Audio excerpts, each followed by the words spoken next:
Hello again. With us this morning to review the papers are the author and broadcaster Emma Wolf, the broadcaster and writer Edward Adu. Emma's coming, I think. She's having some problems with her connection to us. So let's start with Edward. Morning, Edward. Thank you so much for coming on. How are you doing, Kimberly? Kimberly, how you doing? You well? Yeah, I'm well, thanks. How are you? Not too bad, not too bad. Early in the morning, but it's always good to be with you. So, lots to talk about this morning. First of all, are those buses behind you? They are. Lots of buses. That's quite lots a collection of buses. Lots of buses. That's quite fantastic. Okay, let's start with the front of the Telegraph, should we, Edward? Let's have a look at it. Truss tells MPs unite or face disaster. What do you make of this? Yes, I mean, this is the ongoing feud. I mean, I was just thinking, it goes back to the time, I'm not sure if you remember, I think I was probably about 10 or 11, when there was a similar feud in the Conservative Party between Margaret Thatcher and Michael Heseltine. And I think that eventually led to Margaret Thatcher resigning, obviously John Major taking over as Prime Minister. But this seems to be the new feud within the Conservative Party, also connected to Michael Gove, who wasn't happy with the proposed 45p tax cut, and he not just Gove but other Tory backbenchers were not in favour, and it's an ongoing feud, and I think it's a case of there's concern about the actual poll as well, because I think I'm kind of lost with this. Suddenly it's like 20,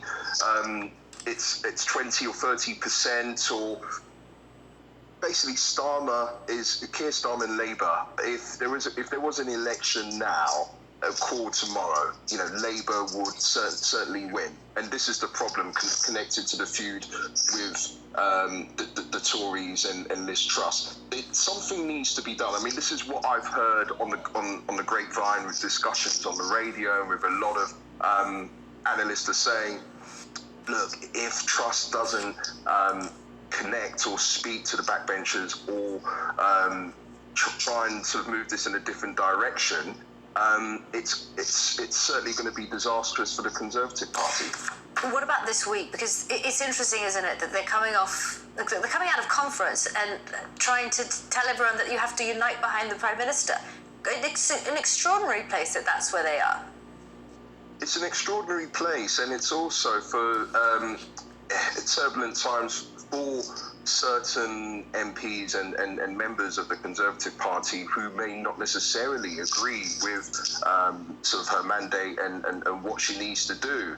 I mean, it seems that it's being told you've got to do it, the Truss way, or there's no other way. And I think that's what is a cause for concern. I think the main cause for concern is the way the polls, the polling, with the actual rate, the way it's kind of dipped for the Conservative Party. And if the predictions are right, then certainly, Liz Truss wouldn't be Prime Minister. I heard as well that there was speculation or rumours that some MPs have already approached Sir Graham Brady and the 1922 committee, trying to see if they can rejig the procedure and what can be done in order to oust Liz Truss and to get Rishi Sunak in as a caretaker Prime Minister. Because they could do that. Got to remember that, couldn't they? Sorry to jump in. I mean, they could just change the rules and.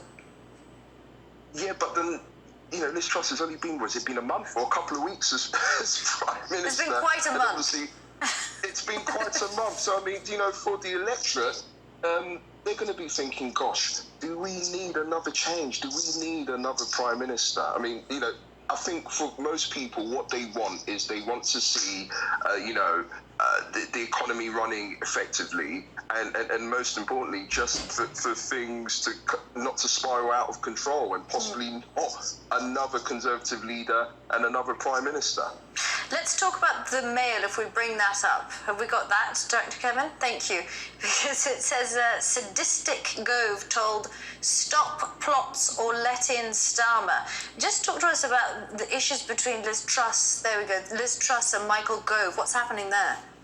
So as I was saying to you earlier, Kimberly, this is connected to the proposed 45p tax rate and tax, which was proposed by the Chancellor Kwasi Kwarteng. Now, Michael Gove was not pleased about this, and more or less he kind of voiced his concerns. And there were apparently he was supposed to be given some sort of role, or not sort of junior role, but a ministerial role, and he voiced his concerns, and that.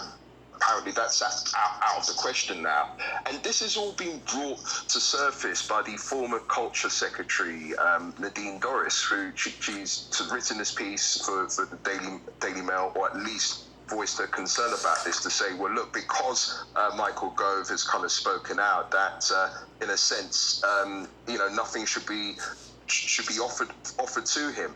But I mean, it's sadistic. I mean, I heard a debate or conversation yesterday on Matt Fry's show on LBC where the terms, being stabbed in the back were used. And, when you hear language like that being used, you've got to think, certainly in a climate where we're always talking about references to knife crime and stuff, and you think with politicians, you think, gosh, it's not the kind of language that should be used, but it shows how it's in terms of what's happening within the Conservative Party, that it's inflammational things being inflamed to the highest degree.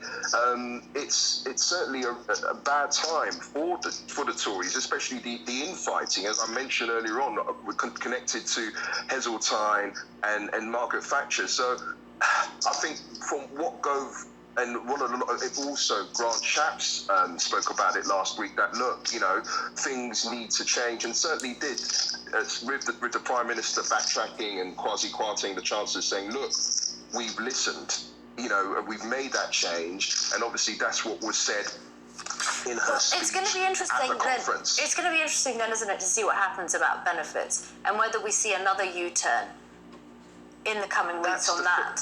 Well, the thing is, I think if another U-turn is made, it certainly wouldn't bode well for Truss or for Kwarteng or for the government, because at the end of the day, I think that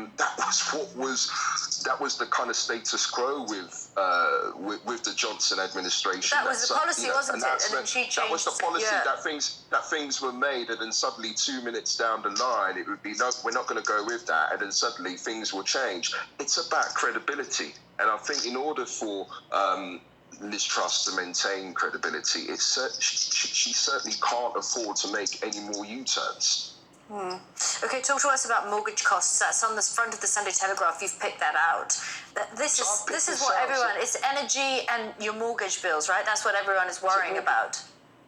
I'm certainly worried. I'm sure you are as well. And I mean, it's been predicted that mortgage rates could go up to 6%. And I spoke to my accountant last week about this, and I said, look, I'm very worried, because at the end of the day, I don't think I've seen rates like this at all. And these types of rates were sort of the norm in the 90s, and this is all down to inflation. And ministers are government are blaming the Bank of England and saying, well, look, in actual fact, they should have followed suit. They should have followed what the US and other countries are doing in terms of inflation, and they came to it late. Now, I think government should possibly think about what was mentioned in the mini budget. And I mean, clearly, there's no question that had a significant reaction or contribution to what happened. And let's put it on the line. We are living in challenging times where people are scared. Energy costs, food bags.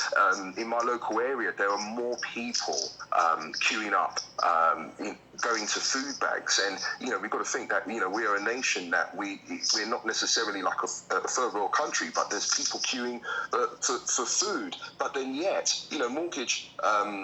There's for first-time buyers, and for people who want to get on the ladder, these are not good times. I mean, they would 6%, say, wouldn't they? Well, we've done away with the stamp duty to quite a significant level if you are a first-time buyer.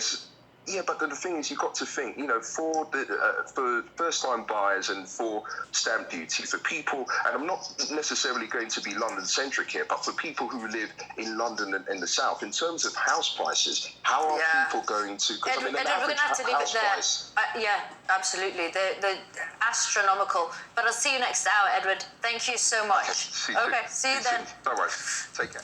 Back in a moment, watching Sky News Breakfast.